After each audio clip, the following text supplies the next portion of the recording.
네, 우리가 내담자, 20대 내담자 중에서 내가 회사 사람들하고 눈 맞추는 것이 어렵고, 특히 내 의견을 이렇게 통제적이고 강압적인 사람에게 내 의견을 주장하는 것이 좀 어렵다. 이런 말하지 못한다. 자기의 솔직한 것을, 이런 내담자가 있을 때 이 내담자의 그런 심리를 어떻게 우리가 이해할 것인지를 한번 검사를 통해서 살펴보겠습니다. 검사는 내담자의 심리를 아는 방식이 여러 가지가 있어요. 우선은 면담을 통해서 하는 방법, 두 번째 행동 관찰을 통해서 하는 방법, 세 번째는 검사를 통해서 바라보는 방법, 이 세 가지인데, 이 세 가지가 우리가 내담자의 심리를 볼 때 떨어져 있는 것이 아니라 모두 다 연관되어 종합적으로 보는 거예요. 자, 그럼 이제 첫째는 검사를 볼 때 검사 종합 소견을 어떻게 정리하고, 우리가 임상 심리가 아니라 상담을 하는 사람은 검사도 모두 다 내담자의 심리를 잘 검사 속에서 어떻게 드러났나, 이렇게 내담자의 심리를 바라보는 쪽으로 우리가 이해를 해야 돼요. 자, 그러면 검사가 나와 있는 부분에서 MMPI하고 SCT, 이렇게 객관적 검사, 투사 검사가 있을 때 객관적 검사를 먼저 본다. 그럼 먼저 보기 전에 먼저 이 호소 문제를 가지고 우리가 검사를 볼 때 이제 이 내담자 문제가 뭐냐, 이걸 보는 거잖아요. 왜냐면은 내 아이에 대해서 알고 싶다 그래서 강점을 알고 오는 내담자들은, 실습생이라든가 어떤 학교 수업으로 오는 사람들은 자신에 대한 성격적인 부분을 파악하기 위해서 오는 경우가 있어요. 그럼 이제 성격적 측면을 봐야 되지만, 지금 그러지 않은 일반 내담자들은 내가 실제로 정신적인, 정서적 문제가 있거나, 아니면 정신적인 문제는 아닌데 심리적으로 내가 고통감이나 불편감이 있는지, 이렇게 이제 군으로 보는 거예요. 그러니까 어느 지점에 있는지, 지금 오른쪽 끝에 봤을 때 이쪽이 정신적으로 어려움이 있는 끝점이에요. 조현병, 양극성 장애, 우울증, 주요 우울 장애, 이게 끝자락이 여기에 있는 지점이죠. 그런데 이 지점인지, 아니면 이 내담자가 그건 아니야, 제가 오른팔로 말하는 이 DSM-5에 있는 정신적인 것은 아닌데 몸통, 이 사람이 문제는 없는데 내가 안에서 주관적으로 내가 불편한 거예요. 겉으로는 아무렇지도 않은데 내가 사회적 생활도 하는데 불편하다. 이게 이제 이 몸통의 위치죠. 이 여기에 해당되는지, 아니면 왼쪽 그림, 왼쪽은 뭔가요? 특별히 이런 주관적 불편감도 없고 정신적인 문제도 없는데 내 성격이 도대체 어떤 건지, 내가 좀 진로를 새로운 걸 해보고 싶은데 뭐가 해야 될지 궁금하다, 이럴 때는 문제가 아니라 자기 삶의 방향성을 찾고 싶어서 성격이라든가 진로를 보는 것은 왼쪽 팔, 이 세 개의 큰 지점으로 상담을 나눈다 생각하면 돼요. 그러니까 우리가 상담자 입장에서는 검사를 볼 때 내담자가 얘기하는 게 이 큰 지점에서 어느 지점에 첫째는 있는가를 봐야 된다는 거죠. 그것이 뭐다? DSM-5의 정신 편람 기준이고 심리 검사예요. 자, 그럼 이제 이걸 볼 때 내담자를 우리가 틀에 씌우고 라벨링을 붙이려고 하는 게 아니다. 잘 돕기 위해서 위치, 오른쪽에 있나 정신증에 있나, 아니면 주관적 불편감 정도냐, 아니면 그냥 성격을 알고 싶은 정도냐, 이 큰 지점을 먼저 알아야 되겠죠. 자, 그러면 호소 문제를 보는 거죠. 호소 문제에서 보니까 눈 맞춤이 어렵다. 그 다음에 내 의견을 이야기하는 것이 어렵다. 의견을 말하는 것이 어렵다. 이렇게 두 가지 했어요. 그러면 이분이, 우리가 가랑 이제 생각할 수 있는 것이, 관계가 어려워서 이 사람이 회사 사람들하고 하는 거, 회사는 다닌단 말이잖아요. 그 회사를 다닌단 말은 직장 생활을 한다는 말이에요. 그러니까 사회불안 장애는 아니라는 거죠. 사회불안 장애는 아닐 거다. 그러면 이제 이 내담자가 단지 이 정신증에 대한 부분은 약간 아닌 것 같은데 약간 주관적 불편감이 있는 것으로 보여진다. 대략 이 정도 감을 잡아요. 어디에서? 호소 문제에서는. 그러면 실제로 검사에서는 우리가 세운 가설에서 어떻게 나오는가를 보는 거죠. 자, 검사를 보니까 지금 첫 번째 어디를 본다 했죠? 객관적 검사. 자, MMPI, TCI를 보는 거죠. TCI는 타당도가 없으니까 MMPI하고 항상 MMPI를 먼저 보고 TCI를 본다. 자, 그럼 이 볼 때 이제 상담자들이 종합소견을 이제 적어야 될 때 우선 큰 걸 봐요. MMPI를 보니까 이 내담자가 2번이 높고 0번이 높아요. 2번이 80대 점이고 0번은 70대 점이에요. 그러니까, 이 사람이 굉장히 우울이 심하구나. 이렇게 나오는 거잖아. 그럼 우울이 심하다는 것은 DSM-5에서 우울과 관련된 장애는 뭐가 있어요? 자, 이 사람이 우울과 관련된다. 그럼 우리가 볼 수 있는 게 주요 우울 장애, 지속성 우울 장애, 순환성 우울 장애, 그 다음에 양극성. 이런 4가지의 부분들이 있어요. 이 내담자가 20대니까 파괴적 기분 조절 곤란 장애는 아닐 거라는 거죠. 그것은 아동 청소년에 해당되는 거니까 연령대에서. 그러면 우울에 대한 이 MMPI에서 말하는 2번이 높으면서 0번이 높다는 건 우울하면서 사람하고 관계가 어렵다는 거잖아요. 그러면 이것이 우울이 어느 정도인가를 봐야 돼요. 우울이. 그래서 어떻게 한다?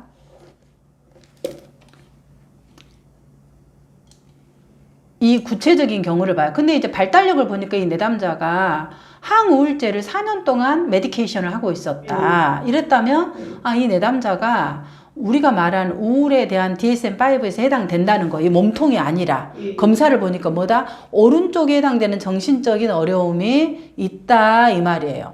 근데 그 어려움이 이제 세부적으로 이 오른쪽의 팔에서 어느 정도냐 그럴 때 우울에 해당되는 카테고리예요. 우울의 범주.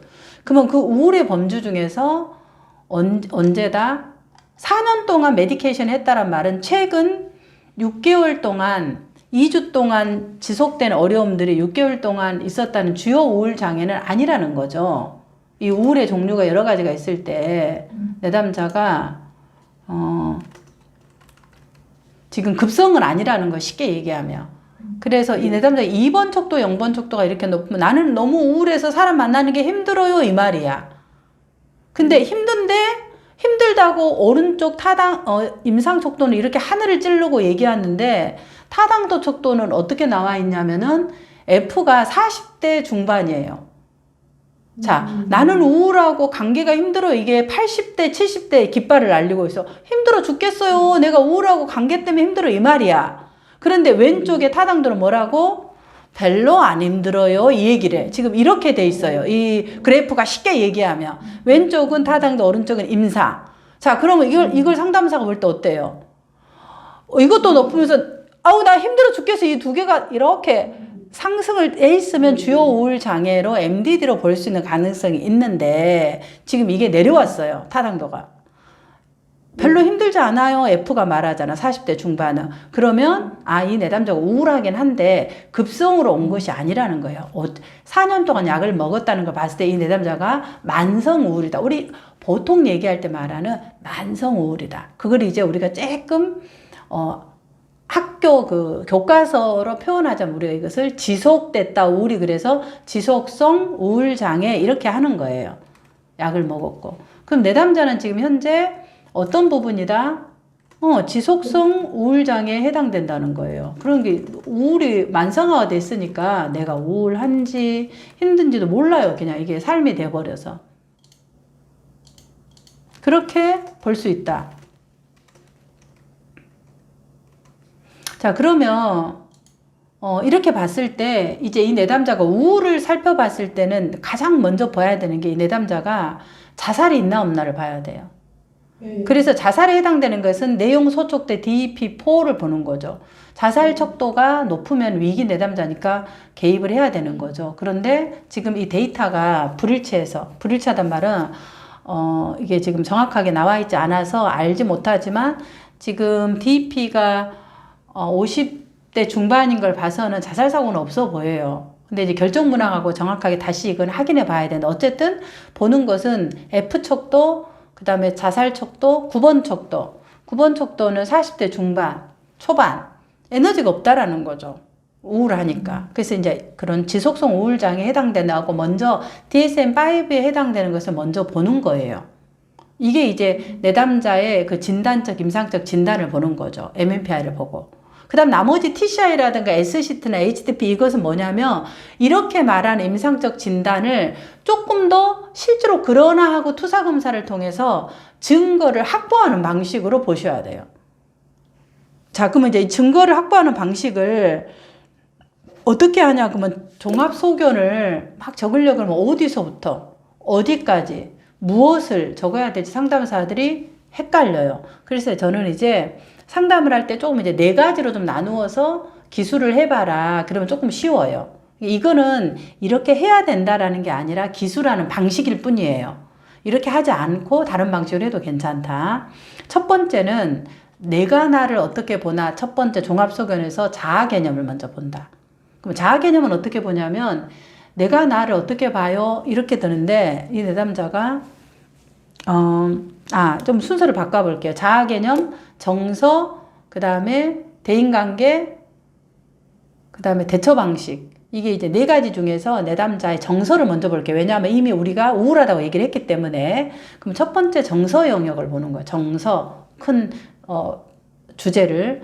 자, 정서는 어떻게 돼요? 내담자가 MMPI에서 객관적 검사 우울하다. 그 내담자는 우울한 것으로 보여지고, 그 다음에 이 우울이 상당히 오랜 시간 동안 지속되어진 것으로 보여진다. 이렇게 봐요. 그리고 가로 열고 D 79T, 그 다음에 F 40, OT 이런 식으로. 그럼 이게 오랫동안 지속되어진 것으로 보여진다. 이렇게 적어 놓은 거죠. 그 다음에 하나 더, 이제 좀 더 세부적으로 적을 것은 임상 소촉도, 내용 소촉도를 보는 거죠. 근데 이제 소촉도 프로파일이 없으니까 제가 구체적으로 얘기하지 못하겠지만 소촉도 프로파일에서 이 내담자가 이런 우울이 주관적 우울감들이 심한 건지 아니면 주로 인지적 우울이 있는 건지 동기 무력화가 좀 많은 건지 이런 이제 우울에 대한 조금 인지적 우울, 정서적 우울, 그 다음에 신체적으로 나타난 건지 이런 이제 3가지 영역에 대한 것을 조금 더 구체화시킬 수 있는 것이 임상소촉도, 내용소촉도예요. 그래서 그걸 보고 좀 더 세부적으로 기술하는 것이 필요하다. 자, 정서는 우울이다. 자, 이제 이런 것들을 우울을 해놓고 이 우울에 해당되는 것들이 TCI는 얘기하지 않잖아. 왜? 기질과 성격이니까. 그러니까 빨리 볼 수 있는 것이 SCT를 본다. 자, SCT에서 내담자가 이런 우울에 해당되는 것들을 주로 적어놨나. 이렇게 해봤을 때 내담자가 우울하다 이런 부분들은 크게 이 SCT에 나와 있지 않는 것 같아요. SCT에는 나와 있진 않고 투사검사인 KFD를 봤을 때 HDP는 없으니까 지금 여기에서도 그렇게 크게 나와 있진 않죠. 이 자체가 검사가. 그래서 이제 우선 객관적 검사라면 내담자가 우울하다 이렇게만 생각할 수 있겠다 이렇게 볼 수 있을 것 같아요. 다만 SCT에서 조금 보여줄 수 있는 것은 이 내담자가 MMPI에서 7번 척도가 약간 상승돼 있죠. 60대 후반이니까. 그러니까 2번이 높으면은 7번이 대부분 친구처럼 같이 와요. 그러니까 우울한데 불안과 함께 오는 거예요, 우울이. 그러면 이 불안에 관련된, 이게 우울에 관련된 것들은 SCT에 없지만 불안에 관련된 것은 SCT에서 상당히 많이 보고하고 있어요. 예를 들자면, 내담자가 불안은 하다. 그러니까 우울과 함께 불안하다. 그러면 이 불안이 뭐냐 그러면은 내담자가 봤을 때 주로 나와 있는 부분들이 무엇에 대한 불안이 많이 있냐 그러면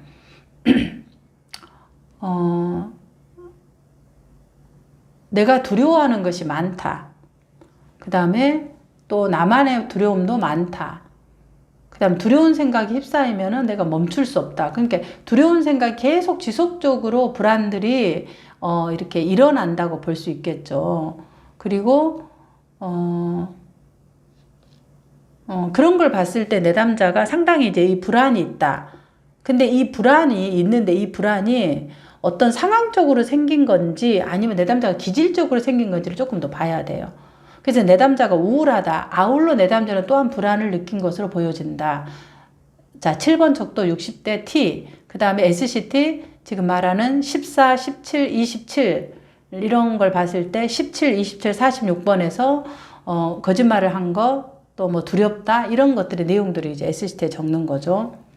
그 타당도에다가 불안하다는 이유 한 줄 더. 근데 이 불안은 내담자의 기질적인 요인도 영향이 있는 것으로 보여진다. 기질적 요인은 TCI를 했기 때문에 HA가 100이에요. 이어메피가. 그러니까 내담자가 기질적으로 어렸을 때부터 불확실성에 대한 두려움, 미래의 두려움, 낯선 사람에 대한 이런 것들이 있어 왔다라는 거예요. 근데 이런 불안이 기질적으로 있다 하지만 현재 항상 불안한 건 아니에요. 근데 이 내담자가 이런 기질적인 불안들이 있어 왔지만 삶에서 이 불안을 적절하게 다루는 법들을 배우지 못했거나 할 기회가 없었다면 계속 이 불안들이 자기를 엄습하게 되면서 우울해질 수가 있다라는 거죠. 이 우울에 영향을 미칠 수 있다라는 거예요. 불안이 심하면. 그래서 이제 이 내담자의 정서는 우울과 불안을 그렇게 지속적으로 이런 우울이 있어 왔고, 또한 불안도 기질적인 것으로 어렸을 때부터 있었지만 이것을 적절하게 다룰 기회를 배우지 못함으로 인해서 내담자와 불안이 현재까지 지속되어진 것으로 보여진다. 이렇게 이제 이걸 정서 파트에 적는 거예요. 정서. 자, 그 다음에 두 번째 정서. 이제 하나 좀 정서를 더 적을 수 있다 그러면 성격적인 부분에서, 근데 이제 이 사회적 민감성 TCI를 보니까 정서와 관련되어 있는 게 사회적 민감성이죠. 내담자가 다른 사람의 감정을 알아차리는 이런 부분들에 대해 상대적으로 조금 부족해서 불안들을 좀 영향을 미치는 요소로도 작용할 수 있겠다 할 수도 있고, 이 부분을 대인관계로 넘어가서 적어도 돼요. 사회적 민감성. 어쨌든 정서는 이렇게 적는다. 두 번째, 정서를 적으면 정서와 같이 관련된 건 대인관계예요. 자, 두 번째, 대인관계는 어떻게 적냐? 내가 관계를 어떻게 맺고 있나를 보는 거죠. 자, MMPI에서는 대인관계에서 보는 것이 0번 SOD를 보는 거예요. 자, 0번 아까 내담자가 말했죠. 0번은 몇 점이에요? 70대 점. 내가 관계 때문에 힘들어요. 이 얘기를 한 거예요. 뭐 관계 때문에 힘들다고 했는데 그래서 우울하다는 거죠. 그래서 이 내담자는 관계에 대해서 많이 회피하고 철수하는 그런 방식으로 대인관계에 어려움이 있어 보인다. 그런 것들이 사회적 불평감으로도 나타나서 세부적으로 WRK, 직장생활 곤란, 점수가 80대 중반. 그 다음에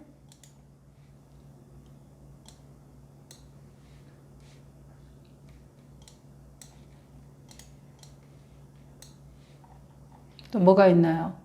MT, 대학생활 부적응, 70대 중반. 그 다음에 가족생활, 가족생활은 50대, 그 결혼생활 50대. 그러면 대인관계 크게 두 개로 나눠졌어요. 내담자가 0번 척도가 높은 것은 나는 관계가 힘들어요. 그래서 관계에서 해피해요. 불편해요. 근데 두 가지. 사회적 관계와 가족 관계. 사회적 관계는 주로 누구냐 그러면 직장생활, 대학생활. 거기는 점수가 다 높아서 힘들었다는 거예요. 그러나 결혼생활과 가족생활은 50대 점수를 얘기한다라는 거, 가족생활은 그렇게 불편하지 않다라는 거죠. 그럼 내담자가 말하는 이 외부 관계가 어렵다라는 것은 그 직장생활과 대학생활이 어렵다라는 것은 뭔가 내담자가 관계를 맺을 때 가족보다는 바깥 관계가 어렵다는 거죠. 어려웠을 것으로 보여진다. 그리고 가로 열고 지금 말하는 0번 SOD, MT, 그 다음에 WRK 점수를 가로 열고 닫고를 적어주는 거예요. 다만 이것은 가족관계에서는 그렇게 크게 어려움을 보고하고 있지 않다. 가로 열고 FAM, MDS. 자, 그리고 이제 이게 MMP에서 보는 거죠. 특히 이제 이 부분들이 S시트에서는 어떻게 나오나, S시트는 관계를 더 구체적으로 나왔어요. 가족관계, 권위자관계, 친구관계, 그 다음에 이성관계. 이 네 가지로 나눴어요. 그러면 이 네 가지를 좀 더 구체적으로 봐봐요. 자, 가족들을 봤을 때는 가족들은 문제가 없다고 보고하고 있지만 내담자는 가족관계에 대해서는 어떻게 했어요? 부모에 대해서는 무섭다, 화를 낸다. 그렇게 해서 뭔가 부모가 내가 가족들과 문제가 없다라고 보고하고 있지만 무섭다, 화를 낸다라는 것으로 가족에 대한 그런 감정적인 것을 나타내고, 특히 이제 복잡하다, 우리 집이. 알고 싶지 않다. 이런 것으로 인해서 가족 간에 되게 갈등들이 있어 보인다는 거죠. 소원함도 있고. 그래서 여성에 대한 태도에서는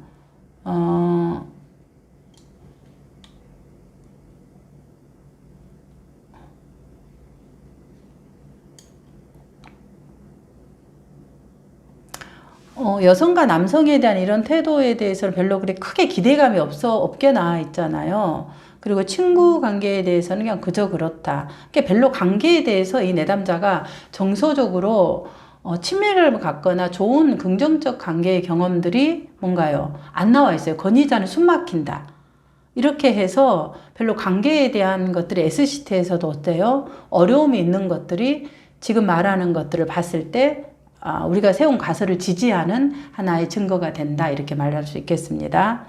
자, 그러면 이런 것들이 이제 왜 그랬을까를 보는 게 성격적인 특징이에요. 자, 그럼 TCI를 그때 열어볼 때 사회적 민감성이나 EMF를 봤을 때 이런 것은 내담자가 그 기질에서 뭔가 정서적 민감성이 떨어져 있고 그래서 자기 자신을 개방하는 것도 어렵고 특별히 낯선 사람에 대한 두려움들이 있어서 처음에 관계를 맺어갈 때 어려움이 있었을 것으로 보여지고 그래서 다른 사람의 감정이라든가 다른 사람의 기분을 알아차리는 것들이 기질적으로 굉장히 더디기 때문에 이렇게 이 센서가 발달돼 있지 않아요. 기질적으로. 그래서 관계상에서 뭔가를 어떻게 관계를 맺어야 되는지 관심도 없고 어떻게 접근해야 되는지도 모르고 접근할 때 두려움도 있다. 기질적으로. 이런 것들이 지속적으로 그 가족관계 속에서 이루어지면서 학교 생활 속과 직장 생활까지 유지되어 오면서 현재 이 내담자가 성격이 굉장히 미성숙한 발달이 되지 않는 그런 굉장히 의존적인 수동 의존적인 그런 성격으로 사람들에게 공감하기도 어렵고 어려운 부분이 현재 어려움으로 나타나고 있는 것으로 보여진다. 이렇게 해서 대인관계에 적는 거예요. 그래서 이런 것들이 내담자가 우울감을 경험하고 있는, 우울을 겪고 있는 그런 요인하고도 영향이 있어 보인다. 이렇게 이제, 대인관계를 적는 거죠.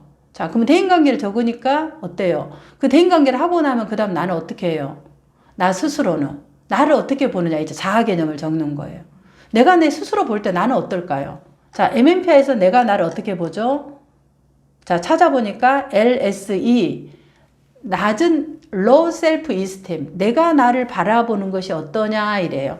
그럼 점수가 지금 40대 후반이에요. 그러면 내가 나를 바라보는 게 40대 후반이란 말은 괜찮다는 말이에요. 객관적으로 봤을 때, 나 그냥 괜찮아 이렇게 보는 거예요. 그러니까 이 내담자가 사회적으로 생활을 하거나 뭔가를 하는 부분에 어려움은 있지만은 내가 내 스스로를 볼 때는 괜찮아라고 MMPI에서는 보고하고 있다. 자, 그 다음에 자아 개념을 보고하고 있는 두 번째 부분이 TCI의 자아 개념, 자율성, SD를 보는 거죠. SD가 0.1.5점 이하인 내담자들은 내가 나와 관계를 하는 걸 모르는 사람이에요. 할 줄을 몰라. 왜? 경험해본 경험이 너무 빈약하기 때문에. 자, 그럼 어떻게 이 내담자는 자기와 관계를 맺냐? 이 SD라는 자율성은 내가 내 스스로의 삶을 셀프 디렉티드 한다는 거죠. 내가 어떻게 살아야 되냐, 목적의식. 그래서 내가 선택한 삶에 책임을 질 거냐, 책임감. 그래서 나는 나 스스로 유능감을 느끼는지, 유능감. 이런 나를 내가 받아들이는지, 수용. 이런 나 스스로 내가, 괜찮아, 일치. 이런 5가지 영역에 대해서 점수로 5점 이하라는 말은 거의 관계를 못 맺는다는 거예요. 관계를 못 맺는다는 건 나와 관계에서는 겉으로는 괜찮다고 생각하지만 나와 관계를 맺고 있는 건 주로 누구에 의해서? 타인에 의해서 관계를 맺고 있다는 거예요. 타인이 결정하고 타인의 감정과 타인의 생각과 타인에 의해서 결정을 해 나가는 방식이 크다는 거예요. SD가 5점 이하라는 말은. 그렇기 때문에 내담자가 수동 의존적인 관계를 맺을 수밖에 없고 내 스스로 유능감이 떨어지니까 뭔가요? 죄책감이라든가 나 스스로에 대한 이런 것들이 되게 부끄러움으로 남아있는 거예요. SC 때 부끄럽다. 내가 부끄럽다. 별로 안 좋은 것 같다. 내가 이런 것들이 굉장히 어렵다. 이런 것들이 SC 때 되게 많이 나와 있어요. 좋아하는 사람도 없고. 이게 자아 개념인 거예요. 자, 그 다음에 이제 자아 개념 하고 난 다음 마지막은 뭔가요? 대처 방식. 자, 대처 방식은 어때요? 내가 그럼 이 사람은 어떻게 삶의 스트레스를 대처하고 있냐 봤을 때 객관적으로 ES를 봤을 때 MMPI에서는 30대 중반 스트레스가 오면 무너진다는 말이에요. 스트레스가 오면은 막 숨어버리는 사람, 무너진다. 그렇다고 이 내담자가 술을 먹거나 뭐 알코올하거나 뭔가 이런 게 전혀 없어요. 그럼 이 스트레스를 어떻게 받아요? 1번 척도가 높아요. 60대 중반, 60대 초반. 그러니까 스트레스를 어떻게 한다? 몸으로 가져갈 수 있다라는 거예요. RC 원도 60대 초반. 그러니까 내담자가 술을 먹는 것도 아니라 알코올 하는 것도 아니라 뭔가 막 소리를 지르거나 이런 것도 아니고 이러면은 이 내담자가 어떻게 한다? 몸으로 나타난다. 그래서 신체화로 이 내담자가 어려움들을 가질 수 있겠다. 이렇게 가설을 세울 수 있어요. 대처 방식을 전체적으로. 생각으로 주로 하고 있는 부분이죠. 자, 전체적인 종합소견은 이런 방식으로 적으면 되겠습니다. 그리고 이런 것은 가설일 뿐이에요. 내담자하고 해석 상담하면서 하나씩 당신이 이렇다가 아니라 이렇게 좀 보고가 되었는데 어떠신가요? 동의하시나요? 하고 내담자하고 다시 이것을 풀어서 다시 이것들을 수정해 나가거나 채택하거나 하는 방식들을 반드시 거쳐야 된다. 네.